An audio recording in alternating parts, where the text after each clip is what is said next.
नमस्कार दोस्तों Manjeet घोड़ेला YouTube channel पर आप सभी का स्वागत है। और दोस्तों आज का जो हमारा टॉपिक है ना, ये बहुत ही इम्पोर्टेंट टॉपिक है भाई, और बहुत संवेदनशील टॉपिक भी है ये। क्योंकि दोस्तों आज हम इस वीडियो में सेक्सुअल प्रॉब्लम या फिर इरेक्टाइल डिसफंक्शन के बारे में बात करेंगे।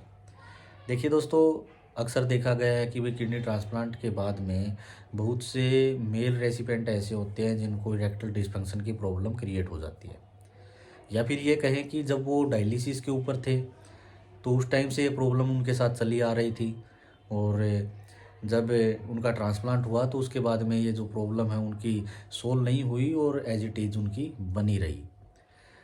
क्योंकि दोस्तों अक्सर हमने देखा है कि जिन लोगों का बहुत लंबे टाइम तक डायलिसिस चलता है तो उस टाइम पे बहुत से लोगों को सेक्सुअल प्रॉब्लम क्रिएट हो जाती है, इरेक्टाइल डिसफंक्शन की प्रॉब्लम उन्हें होती है। लेकिन जब हमारा ट्रांसप्लांट होता है तो उसके बाद में हमें एक नई किडनी मिल जाती है, और जब नई किडनी मिलती है तो वो हमारी बॉडी के अंदर अच्छे से अपना काम करना शुरू कर देती है, ब्लड को फिल्टर करना शुरू कर देती है, जो हार्मोन्स उसको रिलीज़ करने होते हैं वो हार्मोन्स रिलीज़ करना शुरू कर देती है, हमारी बॉडी के अंदर इलेक्ट्रोलाइट्स का बैलेंस रहना शुरू हो जाता है।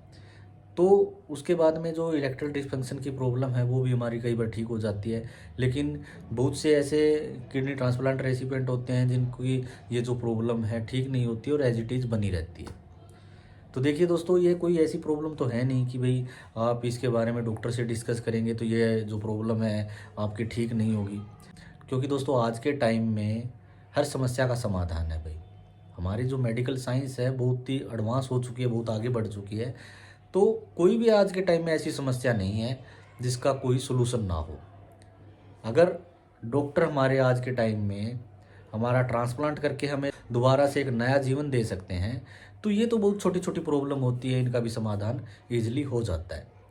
और कई बार क्या होता है कि भाई देखिए, जैसे 2 दिन पहले मेरे पास एक भाई का फ़ोन आया था। तो उस भाई की जो प्रॉब्लम है ना, वो है कि भाई किडनी ट्रांसप्लांट के 2.5 साल कंप्लीट हो चुके हैं उनको, और करीबन वो कहते हैं कि भाई मेरे को ना 1 साल से इरेक्टाइल डिसफंक्शन की प्रॉब्लम है, यानी कि सेक्सुअल प्रॉब्लम उनको अभी चल रही है, और इससे ना वो काफ़ी परेशान है। उन्होंने कहा कि भाई मेरी ना जो मैरिड लाइफ है उसके अंदर प्रॉब्लम क्रिएट हो गई है। तो देखिए दोस्तों, हम समझ सकते हैं कि भाई जिन लोगों को ये प्रॉब्लम होगी तो उनकी मैरिड लाइफ के अंदर तो डिस्टर्बेंस होना ही है। और उनकी जो मेन जो प्रॉब्लम है वो ये है कि भाई वो जब भी डॉक्टर के पास फॉलोअप के लिए जाते हैं तो वो इस टॉपिक के ऊपर डॉक्टर से बात ही नहीं कर पाते। तो उनका कॉल आया था तो उन्होंने कहा कि भाई मेरे को ना क्या करना चाहिए जिससे कि ये जो मेरी प्रॉब्लम है वो ठीक हो जाए, और मेरी फैमिली के अंदर जो प्रॉब्लम्स चल रही है वो भी दूर हो। तो मैंने उनको बोला कि भाई देखिए, ये कोई ऐसी प्रॉब्लम तो है नहीं कि भाई ठीक नहीं होगी। इसका ट्रीटमेंट हो सकता है अगर आप पॉजिटिव रहेंगे तो। क्योंकि जब भी आप फॉलोअप के लिए डॉक्टर के पास जाते हैं तो आपको ओपन माइंड से डॉक्टर के साथ इसके बारे में ना डिस्कस करना पड़ेगा। अगर आप जो आपकी प्रॉब्लम है ये डॉक्टर के साथ डिस्कस करेंगे तो डॉक्टर ना इसका आपको कुछ हो सकता है कि टेस्ट करवा करके देखें, और उसके बाद में आपको ना एक ट्रीटमेंट भी देंगे जिससे आपकी जो प्रॉब्लम है वो ठीक हो जाएगी। तो उन्होंने कहा कि भाई मेन प्रॉब्लम तो मेरी यही है कि भाई मैं घर से जब निकलता हूँ ना तो उस टाइम ये सोचता हूँ कि भाई डॉक्टर से इसके बारे में ज़रूर डिस्कस करूँगा, लेकिन भाई वहाँ जाने के बाद में इतनी शर्मिंदगी महसूस होती है कि भाई मैं इस टॉपिक के ऊपर बात ही नहीं कर पाता। तो मैंने कहा कि भाई ये तो जो शर्मिंदगी वाला जो आपका चैप्टर है ये तो आपको क्लोज करना पड़ेगा, और इसके बारे में आपको डॉक्टर के साथ डिस्कस करनी पड़ेगी ये बातें, तभी जा कर के आपकी जो समस्या है वो दूर हो सकती है।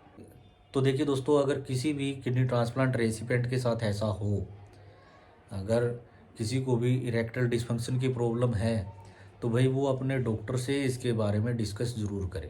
क्योंकि दोस्तों मैंने अक्सर देखा है कि जब भी मैं डॉक्टर के पास फॉलोअप के लिए जाता हूँ तो पहले जैसे मेरी रिपोर्ट होती है तो रिपोर्ट देखने के बाद में जब हम डॉक्टर के सामने बैठते हैं तो डॉक्टर हमें हर बार यही पूछते हैं कि भाई इसके अलावा कोई और प्रॉब्लम तो नहीं है आपको।